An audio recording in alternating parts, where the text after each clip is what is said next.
Spread love, spread love, spread love. This is Spread Love. This is episode 5, and today we are going in a total different lane than anything we've done before. If you follow me, you might already know Danielle because she was on the Sexual Intellectual podcast back in October. And so you may have seen some of those clips floating around. But for those who don't know, this is Danielle. Hi. Danielle. All right. And so we had a lengthy conversation on the other podcast, but today we're doing things totally different. And so if anybody is new here, what we do here is we speak about self-care and self-love, but we speak to experts about it. And so today we have an expert with us. We're going to get into that in just a second. I guess we should start by saying what it is that you do. And so you want to tell us a little bit about what you do before we jump into the questions? Sure. So I do a couple of things, but for the purpose of the interview, I'm a therapist, a psychotherapist. Clients come in with anxiety, imposter syndrome sometimes, familial challenges, relationships. I also have seen couples, so working with married couples, couples who are engaged, couples who are just dating. Um, I think the youngest I may have seen is like 18. So just kind of like navigating everyday life. So just a wide range, but a lot of times I find myself talking to clients about like boundaries, whether it's like themselves with work or themselves with family or in like the relationships that they're in. Okay. So your focus is really on boundaries. A lot of times that, or sometimes there is some trauma that happens, but most of the time, like, we end up talking about boundaries. Like that's kind of like the key thing. And once we've been able to do that, get that in place, or just, it always comes back to like, okay, wait, gotta set that boundary. Remember? So we'll talk Right. about other things, but a lot of times we come back to that. I got you. All right. So you already told us what kind of therapy you do. So that was the first question. So we move on. So how long have you been a therapist? I like to tell people my life, but like professional, But professionally, not all my life. Clearly not all my life. Professionally, Yeah, I was certified when I came out the telling womb. You know what I'm saying? it was already there. It was already in me. No, Right. professionally, I am going on year 5. This will be year 5 that I've Okay. practiced on my own.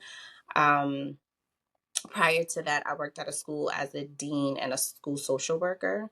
So I still used to see students in some capacity. Sometimes I would see families, like the parent and their child, and I would do family therapy with Okay. our students and parents that were there. Mm-hmm. Nice. See, I'm already learning. I didn't even know that about Yeah. you. You see? So what made you want to be a therapist? So it's a little bit personal. Um, I think about like my own upbringing and like my family dynamic.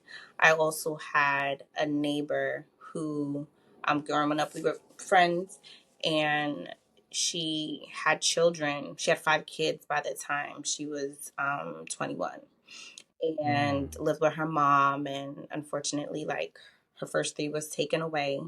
And I just was like, what the heck? Like, I was always curious about like what was going on. And then my house was like the safe house. We always hang out at my house. My mom was cool with it. Guy friends, girlfriends, like everybody was always there. And I guess I attracted sometimes like the bad kids, but like I love them to death. And I also had like a group of guy friends, and 2 of them, I think they were like 2 years older than me. So I was like 14, they were 15, 16, and they murdered a Chinese man in the neighborhood. And I just could not, like, I couldn't get it. Like, why are you guys doing these things? Like, what's going on with them Internally. and their life that these are some of the choices that they're making? And I've just always been curious about just like why people do the things that they do. Like, it never, I could like, I'm like, I don't do it, but there has to be a reason. So those are things. And I didn't grow up with my dad. That's probably another thing. Like, I didn't grow up with my father, my mom, raised by a single mom. and just thinking about our family dynamic and sometimes the dysfunction that, happens within families. And so just really being curious about how do we get here? Like, how do we get here, and how can we make it better, and how can we be better? Okay, I dig that. So you really was trying to get into the psyche of just people and Yeah. what makes them do all the things they do. Mm-hmm. Mm-hmm. Okay, I dig that. All right. What do people assume therapy is for? They think they're getting fixed. They think therapists are magicians or transplants from God's hand, and Uh, somehow we can fix them. And we are not fixers. That is no. right. But a lot of times it's like, fix me. I have a client sometimes, she's like, help me, fix me, tell me what to do. And it's like, I can't.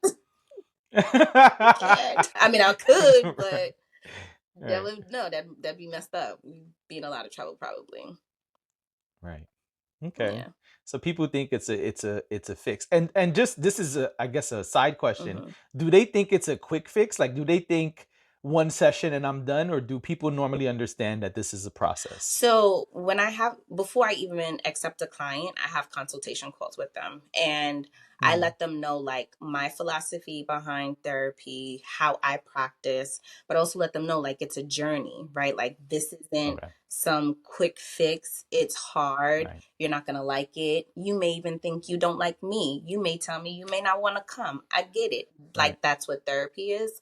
Um and I think people can intellectualize that, but actually being able to like translate that into action and understanding and being able to is a little bit harder. Like you don't know until you get into it and like, oh, that's what she was talking about when we had that consultation call. um and sometimes they just want to jump to the solution. They want to jump to the solution and they forget like, well, let's kind of unpack some things, because we jump, that means we're missing the meat, and that's really where Right. like that's where the good stuff is. That's where you get more comfortable or you get uncomfortable, but that's where the solution really is in the meat of all the things that you just want to skip. Kobe said something similar. Kobe said they asked Kobe about like when you start a season, do you just think about the championship? Mm-hmm. And Kobe said, no, and no one should. Mm-hmm. He said, think about the championship like the top of the mountain. Mm-hmm. He said, if you're always thinking about the top of the mountain, you're never going to get to the top of the Mm-mm. mountain. You got to think about the next step that's in front of you, Mm-hmm. every step, step by step. And what you learn along the way is you're on a journey to get to the top of the mountain. Right. But you can't look up there the whole time. You got to look where you're at. And eventually, by doing the work, you get to the top of the mountain. Absolutely. That's why Kobe was great. Yeah. When you were talking, I was like, "Ooh, that's the Kobe quote." She's just saying it a different way. And I didn't know he said that, Uh, so yeah, yeah. He said in an interview, it's kind of like if I remember correctly, it's one of the later interviews he did because like his book had already come out and won the awards and stuff, mm-hmm. and he's like sitting with a headset across from an interviewer, and they do like a 2 hour, I guess, presentation or Mm-hmm. something.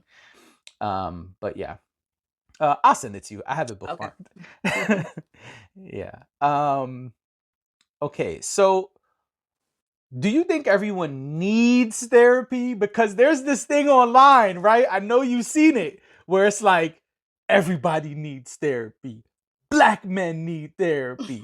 And you often meet people who have gone to therapy and they're like, no, everyone needs therapy. Okay, Mm-hmm. everyone. We're all fucked up. We all need therapy. So you need to go. And if you haven't gone, get the hell away from me. Yeah. And so I'm curious, what does the therapist think? Do you think we all need therapy? Oh. I had to do it. I'm sorry. I don't know if we all. Okay, I think we do all need therapy, right? Okay. I don't know if talk therapy is always what everyone needs. I think therapy can come in different forms. I think, right, like things can be therapeutic. Someone may disagree with what I'm saying, but I think we all, because essentially what therapy is, right, is like it is a form of an outlet. It is a Hmm. way that allows us to reflect. It is a way that allows us to process. And I think talk therapy is definitely one way that a lot of us can benefit from. I don't know if that's the way for everyone, though. Okay, I respect that. Yeah, I agree. I agree. I know people who say like, "Yo, I be in the gym for 3 hours just getting it all out," Mm-hmm, and then there's people who just take like long ass walks. mm-hmm, Like RZA from Wu Tang was famous for like getting made fun of before Wu Tang was popular because he would just walk all over the island planning things mm-hmm. and getting his head together. In the first Wu Tang book, there's a part where he's like, finally, when the first album came out, people would stop me and be like, "That's why you was taking all those walks. We know now." He was like, "Yes, thinking of a master plan." Yeah, yeah. Yeah, so I dig that. And for people like me, music, I say all Mm-hmm. the time, like, music is one of my biggest outlets. I mean, I'm fortunate, I have several, but music is one of my biggest outlets where it's like, man, I had a really rough day. Whatever rough means Mm-hmm. to you at that day, it could be, any number of things. And it's like, all right, I don't want to talk to anyone. I'm just going to sit down and get everything out on the paper. And it may never even become a song. I may rip it up and throw it right in the garbage, but Right. it's out, it's gone. Yeah. And so, yeah, I feel that. Um, how does therapy help with self care? Um, I would say when you go to therapy, I would imagine part of it is right, like there a lot of times we go in response to something, right? Like something bad has happened, or Right. something bad has happened in childhood, and now we're seeing like the impacts of it showing up later, and we're like, oh, okay, right? And Hmm. so when we go to address whatever we want to address, to problem solve, to talk about, to figure out, in that process, right, we're learning about ourselves. We're learning about who we are. We're learning about the things that we are most passionate about that make us happy. We're learning about the things that really have saddened us. We're learning about our fears. And so I would say it is that leads us to being able to like um, engage in self-care. Okay. Yeah. And so that's why you think people should go to therapy, is what I'm getting. Um, no, I don't think people should go necessarily for the purpose of self-care.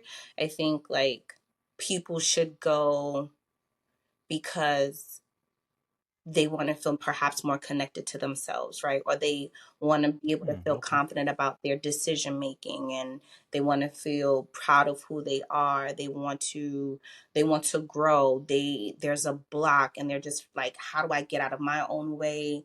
How do I like, you know, be honest with myself about the things that I'm really great at and the things that I'm not so great at. Um to me it's about really the relationship with self. Okay. And then I really and like like I that said, answer. I think almost very naturally and authentically, like you just you end up there. You end up talking about like how to best take care of yourself. Okay. I really like that answer. What do you say to those who say therapy doesn't work? It's a waste of time. No one should do it. What do you say to those people? Um, I've had somebody say that to me. Really? Oh, man. Yeah. I think my brother said something along the lines of that. But um, I ask questions before I even make a comment because I don't know what your experience is. I don't know who your therapist was, how you came to that, what you were going for. So I ask questions like, um, were you ready? I think Mm, people, especially we're in a time of like from the pandemic, we saw like this huge surge of like lots and lots of talk about mental health and going to therapy and like so many platforms. I mean, it's been beautiful to see, right? Even men talking about therapy and men being more vocal about like their own mental health and those things. But I asked like, were you ready? Um, what was some of the work that you did with your therapist? Like, what was your therapist like? Those things really impact a person's experience on whether they feel like therapy works or not. Okay. And But what if they like never went? What if they're just anti? Because that exists too. oh yeah. I mean, you can't say something about something you've never done. Like, I Okay. mean, you get to have your opinion, but like, Right. I don't. I'd be like, all right, like you never win. How do you know it doesn't work? Okay. I take that. Is it possible to go to therapy and not change, evolve, grow, etc.? Mm-hmm. It most certainly is. Yes. Your energy was like, I'm gonna answer as carefully as possible right now. Um, it is definitely possible to not grow, to not evolve, to not change. And it's just to kind of like what I was just saying. If you're not if you're not ready, if you're really, really not willing to do the work, if you don't do the work, if you aren't honest with yourself, and then therefore when you go into therapy, you're not honest, like the therapy, you can have the most profound, amazing, brilliant, been in the field, does this, does that. But if you don't go in honestly and withholding certain things, therapists aren't mind readers, right? We can hypothesize. Yeah, you got superpowers over there? What you I mean? mean, no, I wish. I'd be my own therapist. But like, you know, there's but so far we could go, and again, we can't make you do the work, and so we can continue to show up and we can continue to make the appointments, but if you're not really trying to do it, then you're not going to grow, you're not going to change, and you're not going to evolve. It's not going to work. Yeah, that was actually the next question, right? It's because I'm always curious what the therapist thinks because I have encountered a lot of people who say like, I'm going to therapy, I'm doing the work. Mm-hmm. I'm going to therapy, baby. I'm doing the work. Watch, you watch. I'm doing the work. And I see them and I'm like, are you really doing the work or are you just going to appointments? Right. Because I don't know if it's the same. And so that's the question for you, which you kind of alluded to, but I'm going to ask Yeah. straight up. Is showing up to appointments every time the same thing as doing the work? No. It is Okay, part. what's the It is difference? okay. So I can go. I can show up. Um, and if so, that's part of the work, right? Like showing up is part of the work. Engaging, having the conversations, answering the questions in the session or whatever is also part of the work. The real work, the hardest work, is when you're not in session. That homework. You don't even have to have homework. It is just simply thinking about, because I don't always give homework to my clients. Sometimes our sessions are like heavy enough, or I've asked enough questions within that is enough for them to like continue to like process and think about, translate or whatever. So, but that's hard, Yeah. right? It's definitely hard when you haven't had experience in therapy, when this is like your first time. It is very challenging. It's not impossible, but it can feel challenging. It can feel overwhelming. It can be discouraging, right? You want to resort back to old ways. So showing up, like I will never discredit showing up. It takes Okay. it takes courage, right?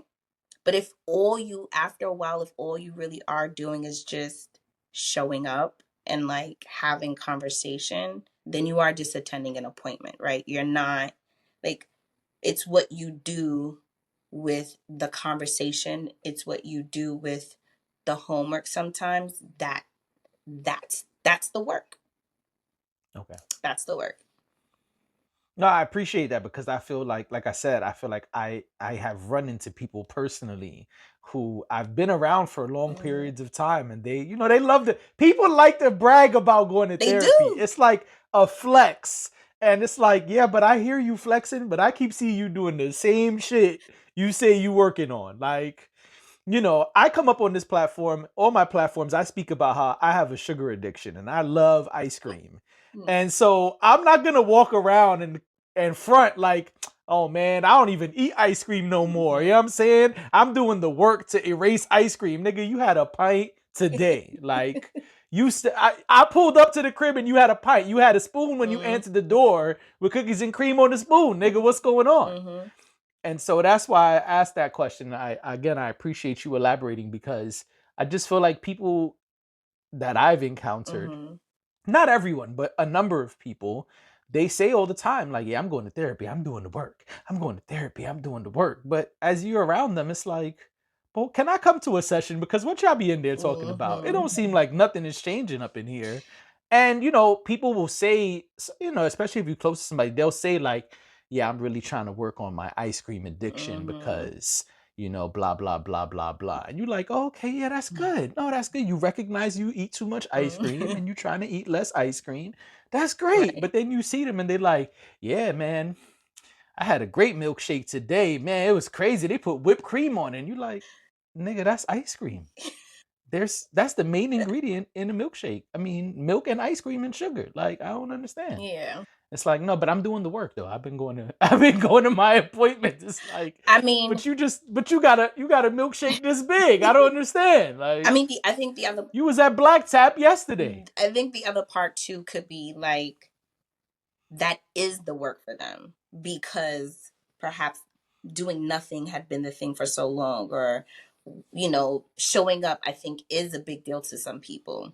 So I Okay. don't want to discredit. I mean, I know what it's like to say, like, I don't even want to be here today, and people still show up, and they may not have much to give, right? Or they're not really, the day could have been really hard, and it was just, I don't feel like talking, but I have my appointment today, and giving to myself, I owe this to myself, so I'm gonna show up. Like, I've had clients come to me in those ways of like, I was gonna cancel. I don't got nothing to talk about. Like, they're so out of it. They're so like not in the mood and so standoffish. And then 45 minutes later, someone was crying, or we're like, It's a great session. it's a great session.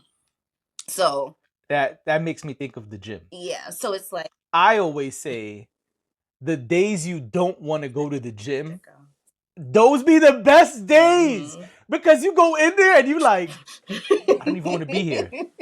I hate that Danielle made me come. I can't believe I thought she was gonna cancel. It's raining, it's cold. Like, why we here? But then 30 minutes in, you like, wait, Danielle, you said you gotta leave? Oh, I might stay. I think I got a couple more sets left in me, and I might run today. I don't know. I kind of feel like I'm gonna run on the treadmill. Let me see how I feel. Right. You'd be like, you leave, and even if not. So even if I'm being too overzealous and it's like, hey, Danielle's leaving, we gotta go. When you leave those sessions, you'd be like, man, that was a good session though. And I'm glad I came and I put the work in, because I wasn't even going to come today. Yeah. My couch was calling me. Yeah.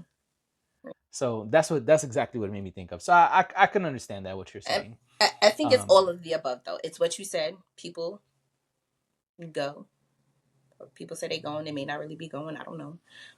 Or people go and just are still very surfaced. And again, I think I truly believe it takes a lot of courage to go to a stranger and be willing to be really vulnerable and raw about some things that you are already feeling shameful or guilty about, or have never said out loud, never said to anyone. You vowed you'd probably take it to the grave. You know what I'm saying? So it takes a lot of courage to profess in this way, or just reveal and be like, okay, so this is who I am. It's like one person in the world outside of you who gets to, who knows that every Tuesday you just eat a gallon of ice cream, and who gets to see you, and prayerfully and hopefully with the right therapist, like, is also not passing any judgment, and it's just saying, okay, so now what, right? Like, they're really like by your side. So it takes a lot of courage. Yeah, I agree with that. And I'm not against therapy, even though I've never gone. I always tell people, like, it's a tool. And if in like any other tool, when you need the tool, you should use it. Absolutely. Okay, so now let's get into you a little bit, right? So you're helping all these people, Mm-hmm. right? All of your patients, clients, I don't know what term you prefer, Mm-hmm. but you're helping them. And so my question is helping others frequently taxing on you, or do you find it rewarding? It is not taxing. It is definitely I love it. I love it. Um, I working at the school for 8 years, at a charter school in Brooklyn for the 8 years that I was there, definitely has prepped me to have like that balance or boundary of like not taking the client stuff home with me. Because I had at the school, like I'm working with, it was a kindergarten to 8th grade. And beautifully, they go up to high school, but I wasn't there for that. But like they're from kindergarten to 8th grade. And Mm-hmm. I mean, you hear about terrible stuff, and you have to talk to parents and you got to talk to kids. And so I've definitely like worn the burden of those things that I've encountered and having to discuss with people. Um, and so it's allowed me over the time that I was there. By the time I left, I was definitely able to say like, this is work, and now I'm home. And when I get back Right. to work, right, and also being able to decide what things I do want to take home, and Right. can I manage that in a way where it's not now impacting my own mental health and relationships with whomever. Right. So now I don't, like, I think about my clients, but not in a way again where it like interrupts and I'm like um overwhelmed or super concerned about their well-being or just like what they got going on. Yeah, you're not crying in the corner all night because JD's eating too much ice cream. No, no. I mean, I've definitely have had like moments of like, girl, you better keep it together. Don't you dare cry. Like in the moment, like in the session, like I'm there. I'm like, oh man, this is so. And I'm listening. I'm like, sometimes I'm like, I hope they don't see my eyes so watery with them. I'm like, I'm not gonna cry. I'm not gonna Right.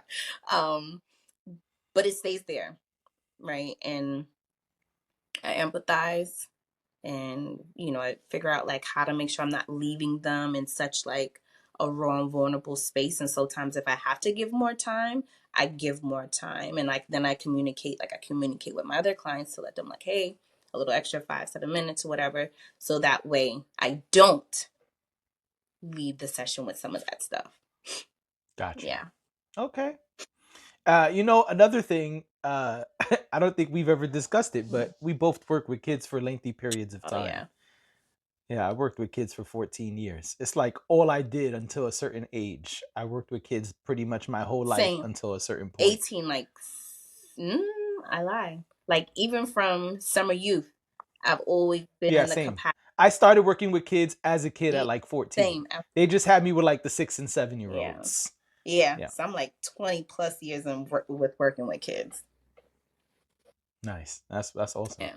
Yeah, it's a very rewarding, different kind of work, Mm-hmm. helping mold the young minds that will be great people in the community later on. Yeah. But anyway, this is not about me. This is about you. So let's get back to you. Sure. Do you go to therapy, and if so, why? I do go to therapy because I'm fucked up. No. Love it. A little truth to I every love joke, it. right? I do. I just got back into therapy in November. Okay. And so prior to that, my first therapist was in 2019, the first Okay. time. And So right when you started there working as a yeah, like a therapist, you little bit started going to before, yeah, therapy. she was there for like that transition. Um, mm-hmm. 2019. Yeah, 2019. And why? What I said, but She said I ain't gonna say it again. Okay. I said it I'll say once. it a different That's all way. y'all get. I'll say it a different way. Because I got childhood trauma, right? Because sometimes I am my biggest enemy. Because I'm a mom now. And so some of those things that happened to me as a child or just like my own upbringing, now I'm like, oh, shit is mad hard. And the obsessive thoughts and the increased and overwhelming feeling of fear, um something happening to them, am I gonna like fuck up my kids because I'm parenting in this particular way, like all of Yeah. those things like really really overwhelm me, sometimes to where I like freeze sometimes in a moment of like Mm. discipline or just it's overwhelming. It's hard being a parent, and it's hard, Yeah. you know, having to, I think the term right now is like reparenting yourself, right? Mm. Like that's other work. And that's you're doing that and being a parent to your kid. And like you're working on your inner child. Well, not you. I'm working on like, right, all my inner child wounds and stuff like that. And so it's a lot. And I want to be the best mom and I want to be the best person. And if I'm the best, and I recognize, right, um, if I'm no good, my kids ain't good. And so I say that all the and when time. I was younger, so I'm from Queens and we lived in a house in Queens, and we had different tenants that lived with us. And one tenant, I will never forget, her son is the same age as my youngest brother. But I remember something happened, and I don't know how we got into this conversation, but she was like, I come first. And if I'm not good, he's not good. And at first I was like, in my head, because she was an adult. I wasn't a parent. I wasn't going to debate her. I'm like, her kid should freaking come first. Like, I don't know. Right. And then here, lo and behold, here I become a parent. And I'm like, absolutely. Remember what that lady said? Absolutely. And really recognizing like on my worst days, I'm probably the worst parent. Right. Like I just, and my kids feel the impacts of it. And so Mm.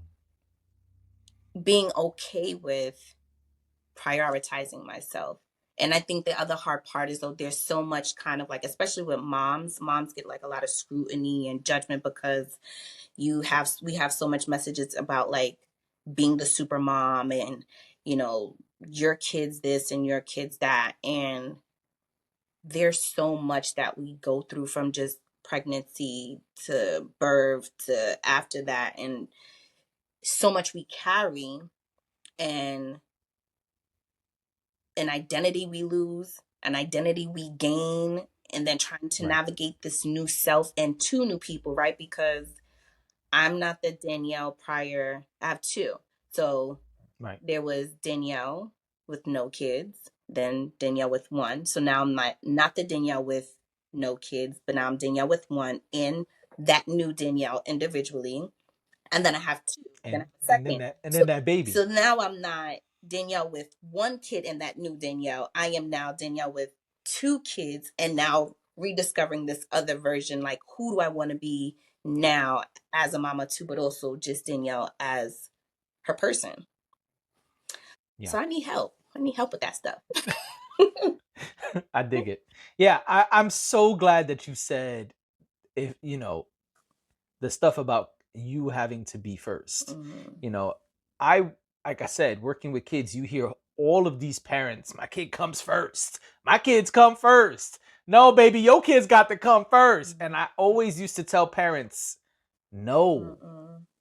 Even before I had a daughter, I used to tell them like, you're not being logical. Mm-hmm. You cannot pour from an empty cup.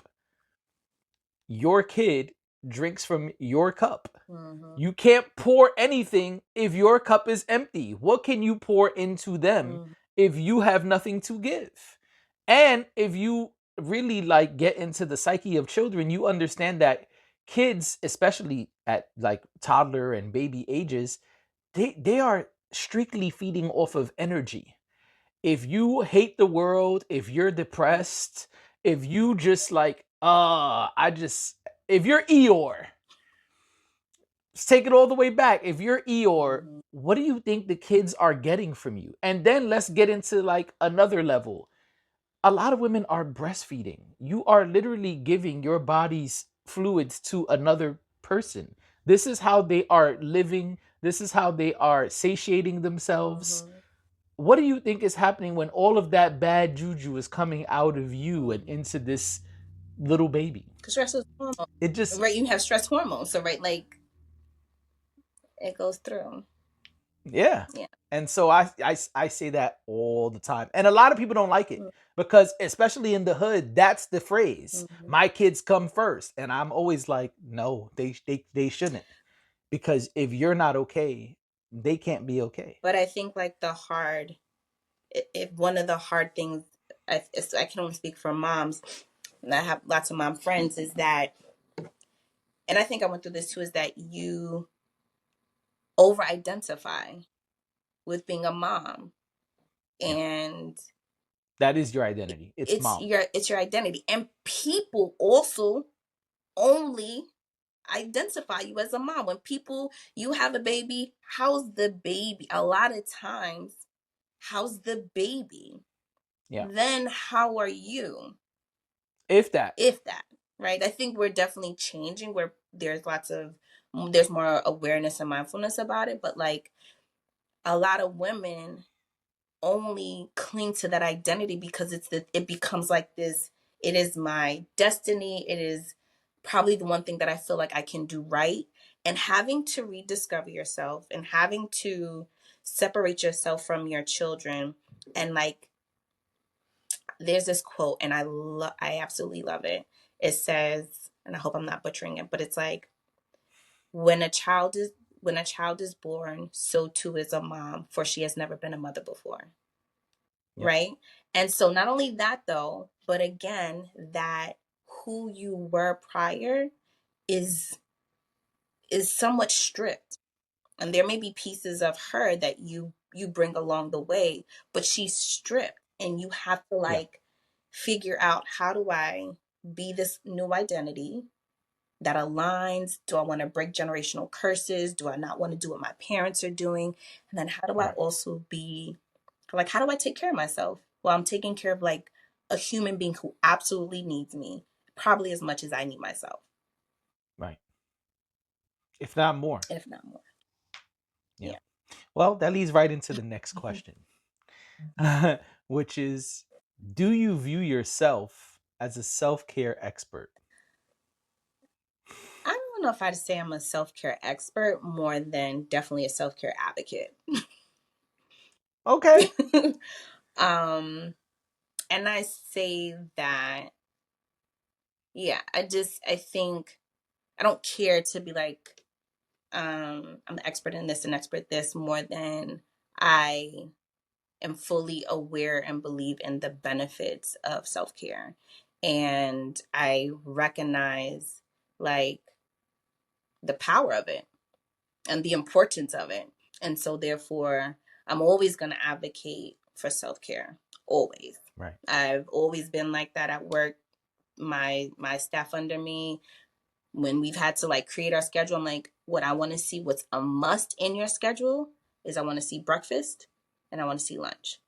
Now, what you do in those times is none of my That's up to business, you. but I must see that you have breakfast, you have lunch, and a break. Right. You have to. So, Yeah, I dig that. huh? I said I dig that. Yeah. Okay. As a therapist, in your opinion, not just as Danielle, are we asking the therapist? Mm-hmm. Mm-hmm. What's the best way for people to practice self-care? I think it requires first knowing who you are and knowing what your needs are, and Okay. um, being able to say, yeah, like these are the needs that I have, and not and I I think we see a lot of like self-care very on this kind of, I like to think of kind of like self-soothing. go get your nails done, go to the spa, go to, I think I look at those things kind of like, Go to an island. yeah, like, and that's not, to me, that's not care, right? Because they're short lived. Because I get my nails Okay. done, but in 2 weeks I have to go back again. What if I don't have money to always do it every Mm-hmm. 2 weeks, but maybe once a month? Then that cannot be Right. self care, right? And self care to Okay. me is about like thinking about it as the maintenance of my being. I What like are the that. things that are going to allow me to maintain my peace, to maintain and sustain, really, I should say, sustain my peace, my mental health, my physical health, my relationships with others, my relationships with myself? That's self care. And the things that you choose should help sustain those things because they sustain the self. I don't know. That sounded like an expert's answer to me. I'm just saying.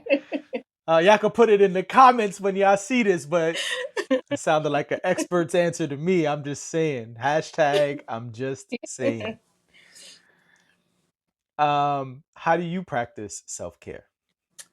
I feel guilty Uh-oh. because I don't be doing a good job. I believe in honesty and transparency. So Same. I don't, right? Like, um, it can be really, really hard to engage in it, right? If you don't have sometimes like the physical support, if you don't feel like you have the moral support you need, um, it gets challenging, right? And I think part of what I've had to tell myself is that it's also not perfection, right? And to engage in self-care isn't about perfection, isn't about 100% of the time, because life happens, things happen, and it's just not realistic, or else Right. we're not gonna engage and have a good relationship with self-care if I think about it in this kind of perfectionist kind of way. Right.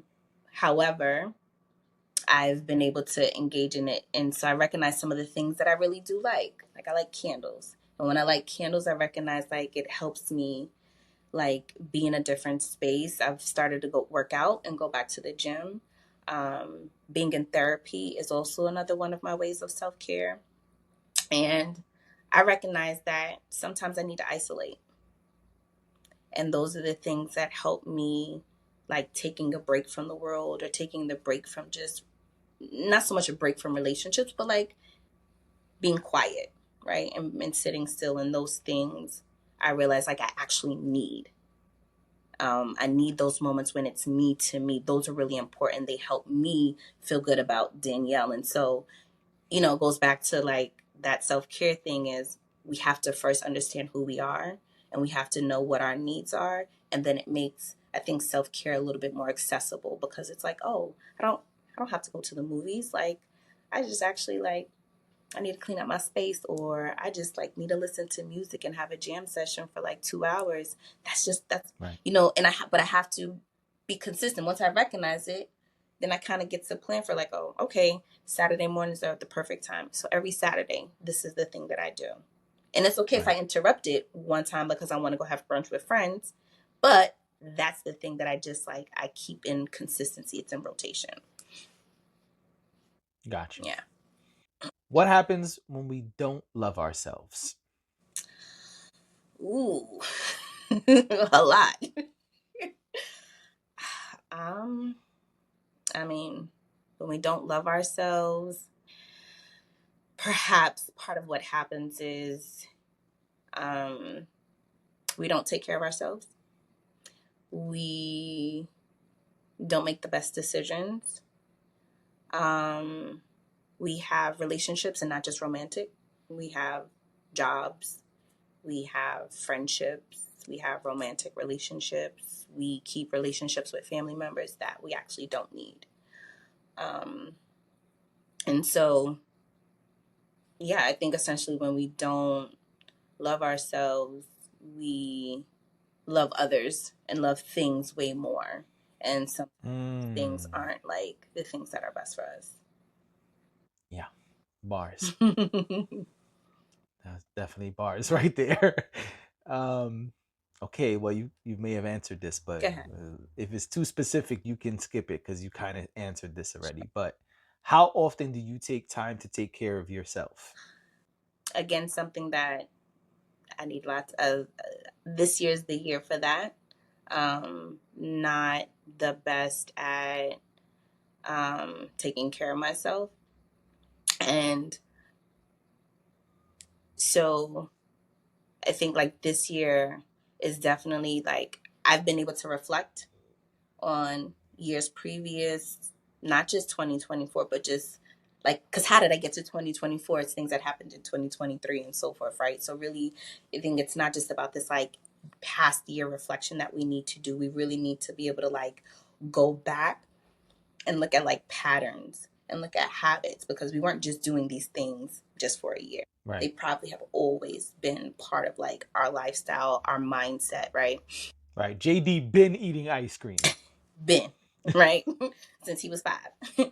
Right, So, really being able to, again, like have those honest conversations with me, myself, and um, being able to, like, all right, this is what must happen, and giving myself grace um, to slowly like go into it and not just like it's but it's I think it's like what we were talking about earlier. We're asking like, do people want that quick fix? Like, you don't break your habits overnight, and so not right, expecting this quick fix just because I've recognized it and I've acknowledged it, but just like, all right, that's where we at.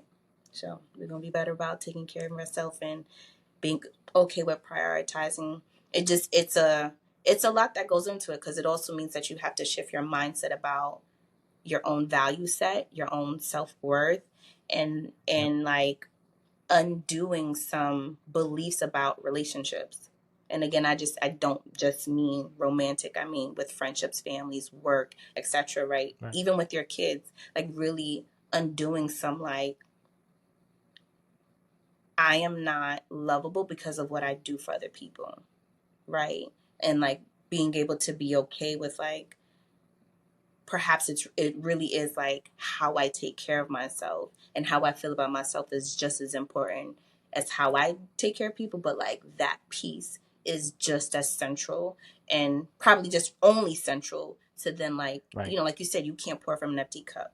And so if my overflow is from myself and I'm loving myself and I'm taking care of myself and I'm like my biggest cheerleader, then that love is the love that everyone else gets who's in my life. If my perceived love of self is about sacrifice, if my perceived love is about like compromising self and integrity, then that is the love that everyone else gets. mm, And it's not healthy. It lacks boundaries. It lacks like um mindfulness. And so being able to like really reframe like what love is and looking at it from a place of like, well, how would you like how do you want to be loved and how do you give that back to yourself? right. So do you believe our love of self is reflective of how we love others? Yes. I Okay, that's what it sounds like. Yeah, I mean like, but I also think it it also like how someone receives it could be different, right? So, But I'm speaking about the expression, oh, though. the expression, yeah, yeah. I think like um maybe not always. I take that back. Okay, so tell me more. um so I think sometimes okay. Some maybe I'm getting a little bit into going deeper into it because I think like sometimes we put people first, and I don't think it doesn't mean that we don't love people, right? Um, but if I put someone first before my own needs, and need, not wants, but before my own needs, then I am not, like, I don't know if that's not really reflective of like love to myself. If I'm like making sure someone else is good, I'm like really if I prioritize them over myself, then that's not a reflection of how I love myself. Mm-hmm. So that's why I was saying, like, I don't think it always is that way, that how we love others is a reflection of how we love ourselves. I think sometimes what it is, it's how we want to love ourselves. Okay. And we believe that, again, if I give love in this way, that I will get it back. But other people don't. If that's not aligned or in tune with how someone else loves, then it's not going to come back to you. I got you. Okay. As a therapist, what are 3 things you think everyone should be doing to take care of themselves? Give me your top 3. Getting comfortable with saying no, Okay. I think is, Now we got to the boundaries. yeah. I thought we were gonna get through the whole thing without the boundaries, but we got it. We got it. So yeah, so I'll say having boundaries, right, is for sure. We said self-care. No. The What are 3 3 things things you think everyone should be doing to take care of of take care themselves? of themselves. Boundaries. Okay, so boundaries is number 1. We was almost done. It's like 2 questions left after this. Okay. And I said, "Ooh, we didn't even really hear about boundaries. Look at that." I was thinking it, and you must have heard my thought. She said, hold on, nigga, hold on. So yeah, Boundaries, so that's okay? definitely number 1. Okay. I think I would say being comfortable with spending some time being by yourself. I think we need that on a daily. Yeah. Um, we receive so much. We're receiving so much information, opinions, and thoughts that if boundaries aren't strong, but like it really will have you questioning who you are, what you think, how you feel, the whole thing. Right. And so sometimes I believe it's really, really important you got to quiet the noise. And your voice really, really needs to be the loudest. That, if you're spiritual, then so you can hear God, so you can, whatever, right? Like you really need that. So alone time, boundaries. And the third thing, I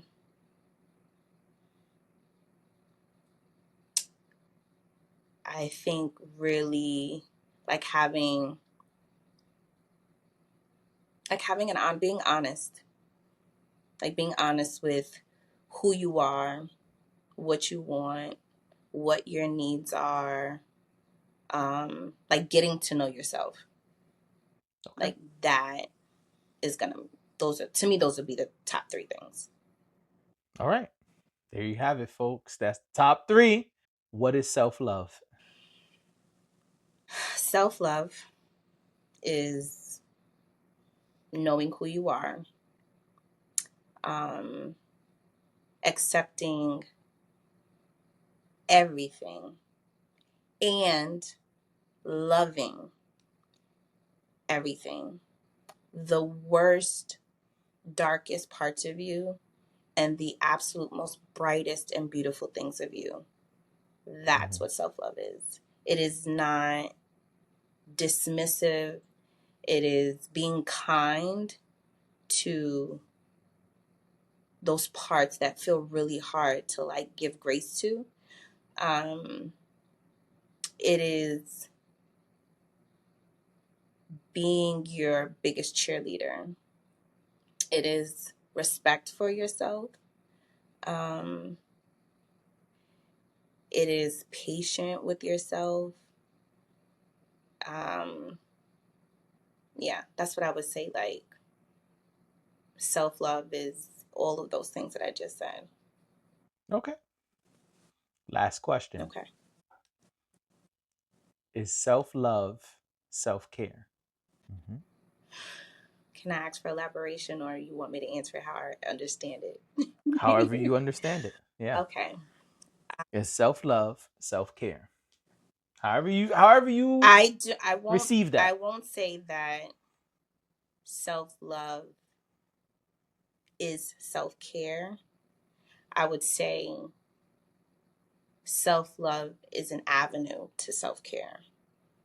Okay. Self love paves the way for self care to be possible.